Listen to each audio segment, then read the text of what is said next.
D'abord, le livre de James Clear nous dit quoi? Le fameux livre de James Clear, Un rien peut tout changer. Qu'est-ce que ce livre nous dit?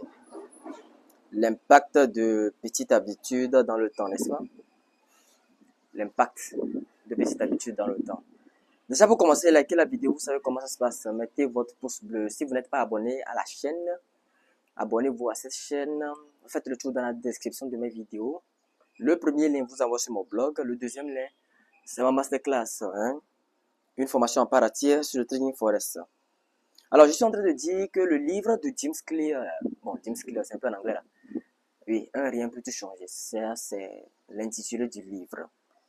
Ce bouquin-là nous enseigne quoi? L'importance de petites habitudes dans le temps, ou bien, de petites habitudes dans le temps. Ce livre nous enseigne beaucoup de choses, que les petites habitudes peuvent transformer notre vie, et notamment dans ce livre. D'abord, avant qu'une habitude ne naisse, c'est ça non? Le subjonctif, ah oui, c'est ça. Avant qu'une habitude ne naisse, avant qu'une habitude ne naisse, qu'est-ce qui se passe? D'abord, vous avez la chose qui vient premièrement dans votre pensée. Vous avez une certaine pensée. Et cette pensée, selon lui, c'est quoi? C'est le déclencheur. Ensuite, cette pensée vous suscite une émotion, ou bien vous incite en vous une émotion, une envie de faire. D'abord, vous avez le déclencheur, ensuite l'envie de faire quelque chose. Ensuite, nous avons la réponse. Selon lui, la réponse, c'est l'action. Et vous passez à l'action. Vous répondez à cette envie, vous répondez à ce désir de faire l'action. Et ensuite, la récompense, c'est-à-dire les conséquences de l'action que vous avez entrepris, les conséquences de cette action que vous avez entrepris.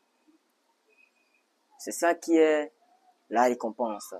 Si vous avez entrepris de bonnes actions, vous allez en récolter de belles récoltes, bien, de belles semences, non, de belles récoltes, voilà. Vous allez en récolter de bons fruits, voilà. Je ne vais pas trop me distraire. Vous allez en récolter de bons fruits. Si vous avez posé de bonnes actions. En l'occurrence, dans le sens inverse, si vous avez posé de mauvaises actions, vous allez en récolter la récompense qui est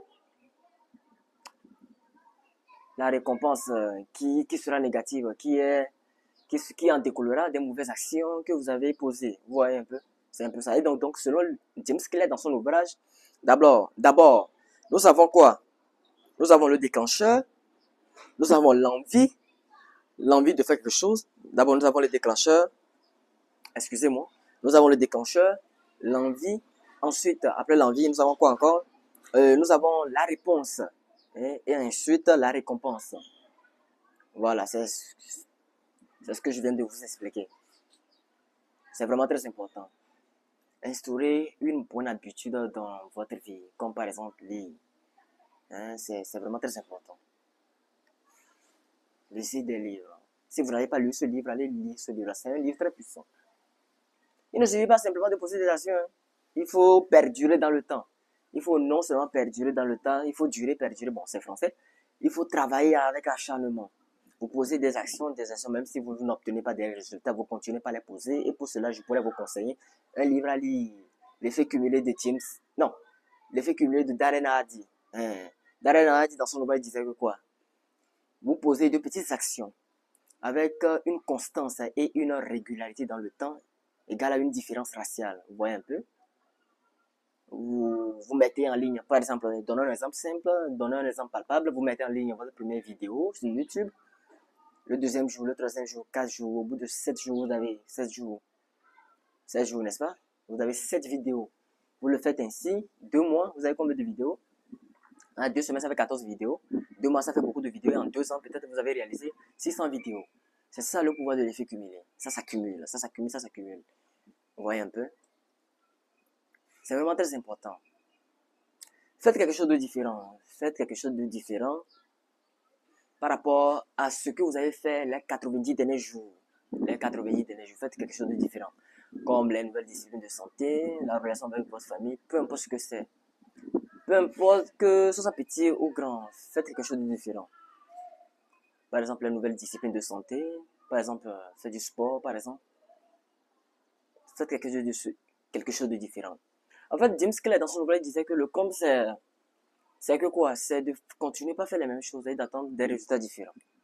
Vous continuez pas à poser les mêmes actions données, vous avez les mêmes habitudes, mauvaises habitudes, entre guillemets, et vous attendez à des résultats différents. Et par l'occasion, je profite en même temps pour dire, si vous fumez, ce n'est pas bien. Laissez tomber la une, laissez tomber la cigarette, ce n'est pas bien. Je pourrais comprendre que ça soit difficile pour vous, mais je pense que ça va aller. Avec l'aide de Dieu, ça va aller. Et si vous avez vraiment cette ferme volonté, ça va aller. Laissez tomber ça. Et donc, je disais donc que le comble, selon lui, c'est de continuer pas à faire les mêmes choses en attendant les résultats différents. Continuez pas à faire les mêmes choses en attendant les résultats différents. Ça ne se passe pas comme ça. Vous voulez voir votre vie changer, commencez par adopter de nouvelles habitudes. Commencez par lire. Je ne le répéterai jamais assez parce que je suis là toujours pour répéter ça. La répétition est la mère de l'apprentissage. Ou bien, comme on le dit souvent, oui, la répétition est la mère de l'apprentissage. J'ai tiré cette phrase clé des paroles de Jim Rohn. J'aime beaucoup Jim Rohn. Hein. C'est un grand conférencier américain. Il motive les gens, il motive bien les gens. Voilà. Mais il n'est plus de ce monde. Il est décédé en 2009. Il n'est plus de ce monde. C'était vraiment un très bon leader. Ouais, un peu. C'est lui qui disait la répétition est la mère de l'apprentissage. Ouais, un peu. Vous devez lire. Commencez par de nouvelles habitudes. Commencez par inculquer en vous de nouvelles habitudes. Par exemple, lire. Lire, c'est bien. Hein? Vous qui me voyez ici, les livres vont changer ma vie. C'est pas que les livres vont te donner 2 milliards de dollars, un bien les milliards de dollars vont tomber sur le plafond comme ça. Et puis tu seras content dans ta chambre à sourire avec les 32 dents blanches que tu as dans la bouche. Non, ce n'est pas ça. Ce n'est pas ça. Les livres changent le mindset, sans dire non. La mentalité. Les livres changent ici. Parce que la première chose qu'il faut changer, c'est le mindset. C'est ça. C'est pas ce qu'on dit. Le mindset, c'est ici qu'il faut changer. L'état d'esprit. Les livres changent ta perspective, ta vision de voir les choses. Te donnent une autre vision de voir les choses. Pour finir tes connaissances, améliore ta vision, ta perspective, ta réflexion. C'est James Clear l'a dit dans son ouvrage, rien peut-tu changer. James Clear l'a dit dans son ouvrage, rien peut-tu changer. Que les livres sont vraiment très puissants. Si vous voulez aller loin dans cette vie, vous devez être un autodidacte. Vous devez apprendre par vous-même et de vous-même. Vous devez lire. Et même MJ Marco, dans son ouvrage Autour du millionnaire, il a dit ça. Il a dit que l'apprentissage continu contribue au succès. Vous devez continuer, pas apprendre. Continuez pas à lire, pas vous informer, pas vous inculquer de nouvelles compétences, pas mettre à jour votre carte grise. Bon, la carte grise, c'est une manière de parler, c'est-à-dire votre mémoire, quoi. Voilà. C'est une manière de parler. Vous devez mettre à jour la carte grise. Hein, mettre ça à jour. Lire. Ensuite, pour réellement changer votre vie, vous avez besoin d'idées. Les idées. Les idées, vous voyez un peu, les idées que vous aurez à découvrir dans les livres notamment, vous aurez besoin de ces idées et mettre ces idées en action. Vous voyez un peu? Vous aurez besoin de ces idées, mais ensuite, prendre ces idées, prendre ce qui est bien de ces idées, ce qui est valable pour vous. Ne soyez pas un suiveur, soyez un étudiant, disait Jim Rohn. Hein? Ne soyez pas un suiveur, soyez un étudiant. Voilà, donc il disait aussi, faites votre propre, comment est-ce qu'il disait déjà ça? Faites-vous votre propre opinion, voilà. Faites-vous votre propre opinion. Il ne s'agit pas d'être un suiveur, mais d'être un étudiant. Et pour cela, il y a certaines idées dans les livres, ce n'est pas toutes les idées qu'on prend. On prend ce qui est bon pour soi. Vous prenez ces idées-là et ensuite vous passez à l'action. Vous passez à l'action, vous passez à l'action, et vous passez à l'action. Là, c'est bien sûr, à votre début, vous n'aurez pas des résultats immédiats. Bon, en fait, le cerveau humain même, c'est ça. Le cerveau humain même veut la gratification instantanée, veut les résultats immédiats. Alors que les résultats ne sont pas immédiats. Et voilà, les résultats ne sont pas immédiats. Il va vous falloir poser des actions avec une consistance, avec une constance dans le temps. Et ensuite, trouver les résultats après. Et les résultats viennent plus tard. Et les résultats même vous choquent, vous étonnent parce que vous allez vous demander. Donc, vous allez vous demander si vraiment c'est vous qui avez obtenu ces résultats. Vous allez vous demander, parce que les résultats plus tard vous étonneront. Vous allez vous demander si vraiment c'est vous qui avez obtenu ces résultats. C'est la raison pour laquelle il est très important de se concentrer sur le processus. Le processus d'amélioration de vie, le processus d'apprentissage, tout le bazar. Dans son ouvrage de l'autoroute du millionnaire de M. Dimarco, le type disait quoi? Le type disait que les piétons détestent le processus, mais aiment les événements. L'événement, c'est lorsque vous avez le Lamborghini. Hein, l'événement, c'est lorsque vous êtes déjà à Dubaï, vous avez des villas à Dubaï. L'événement, c'est lorsque vous avez déjà les, les 5 millions de dollars sur votre compte. Voilà, ça c'est l'événement. Voilà, ça c'est l'événement. Mais le processus, le travail, le processus y inclut quoi? Le processus y inclut en fait le travail acharné. Vous n'avez pas de résultat, mais vous persévérez. Le travail acharné, la persévérance, le courage, les défaites temporaires, comme le dit si bien Napoléon Hill dans son ouvrage, les 16 lois du succès. Les défaites temporaires. Se relever des blessures, pleurer un peu, se relever, pleurer un peu, se relever, pleurer un peu, se relever. Vous atteignez un peu, vous évoluez et que vous atteignez un peu le sommet un peu comme cela et vous échouez encore. Ça revient à zéro. Vous reprenez le travail. Ça revient à zéro. Vous reprenez le travail. Ça revient à zéro.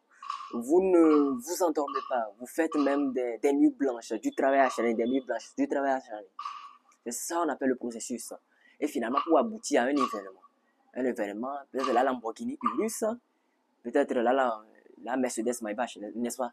Si j'ai faussé le nom, dites-le moi dans les commentaires. Pour aboutir à un événement. Pour aboutir, l'événement, c'est ce que vous voyez. Maison, voiture, compte en banque et tout bazar. Donc, derrière chaque événement, il y a un long processus. Derrière chaque événement, il y a un long processus. Vous avez peut-être un basketteur pro qui ne fait que shooter, des shots, ouais, des shoots, voilà, des shots, des shoots. Et il ne manque jamais ses shoots. Vous ne voyez que l'événement. Mais derrière ça, il y a un long processus. Derrière ça, il y a des entraînements. Et même des entraînements se blessent.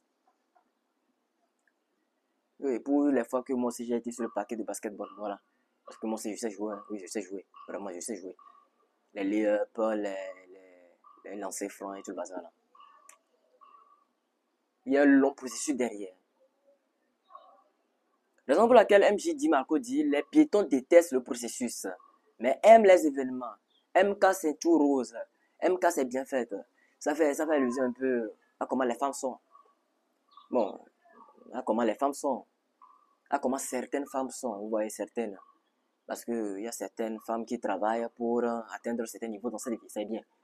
Mais il y a d'autres, par contre, elles aiment les événements. Elles aiment quand c'est déjà prêt. Elles aiment quand la Lamborghini est déjà dispo. La belle maison de l'homme. Bon, elles aiment quand la Lamborghini de l'homme est déjà disponible. La belle maison de l'homme est déjà disponible. Tout est déjà disponible. Et elle vient seulement. Ça aussi, c'est pas mal. Hein? Ça aussi, c'est pas mal. Mais par contre, il y a aussi d'autres gonzesses, d'autres meufs qui aiment le processus. Par exemple, je parle de certaines femmes, je ne parle pas de toutes les femmes. Qui aiment par exemple le processus, qui veut aider son homme, aider peut-être son gars et autres à travailler jusqu'à ce qu'il atteigne un certain événement donné. Les femmes ne sont pas même, il y a pas, toutes les femmes ne sont pas la même chose, hein. Non, toutes les femmes ne sont pas la même chose. Bon, bref, c'est ce que je voulais vous dire. C'est vraiment très important de vous améliorer, de peaufiner votre connaissance. Le livre là qui est sur la table que tu ne veux pas lire. Pourquoi tu ne veux pas le lire, hein? Va lire le livre. Hein? Le livre là va te donner beaucoup d'instructions. Des livres sur la façon de développer ses connaissances, sur la façon de développer son leadership, sur la façon de s'exprimer bien et tout le bazar. Il y a beaucoup de choses dans les livres. Les livres sont si puissants. Les livres sont hautement puissants. Très puissants. Donc il faut lire, il faut faire du sport, il faut prendre son développement personnel au sérieux. Hein? Le développement personnel, ce n'est pas le fait seulement d'aller à la salle de sport, d'avoir des trapèzes, des épaules, des deltoïdes bien dessinés, d'avoir la forme d'un dieu grec bien taillé. Ce n'est pas seulement ça. Hein. Le développement personnel aussi, c'est l'acquisition de nouvelles compétences. L'acquisition de nouvelles compétences. Hein. L'amélioration de la langue que vous avez déjà. Si vous parlez le français, essayez d'améliorer votre vocabulaire en français. Si vous parlez l'anglais, améliorez aussi l'anglais. Et si vous ne parlez pas l'anglais, cherchez aussi, hein, comme je le disais, l'acquisition de nouvelles compétences, à parler d'autres langues, à se développer, à apprendre telle compétence, à apprendre telle compétence, à apprendre telle compétence. Vous voyez un peu? Voilà, c'est vraiment très important. C'est vraiment très important. Donc, du coup, ben, je vais m'arrêter là pour cette vidéo. Et sachez que le développement personnel est aussi à tous les niveaux de sa vie, que ce soit au niveau spirituel, au niveau intellectuel, au niveau financier, au niveau social, à tous les niveaux de sa vie. Il faut atteindre son plein potentiel. Il faut atteindre son plein potentiel à tous les niveaux de sa vie. C'est vraiment très important. Alors, je pense que je vais m'arrêter là ici pour cette vidéo. J'espère que vous avez aimé et apprécié. Likez la vidéo, surtout partagez ça à vos amis, partagez ça à vos frères. Nous allons nous retrouver une prochaine fois dans une nouvelle vidéo. D'ici là, portez-vous bien.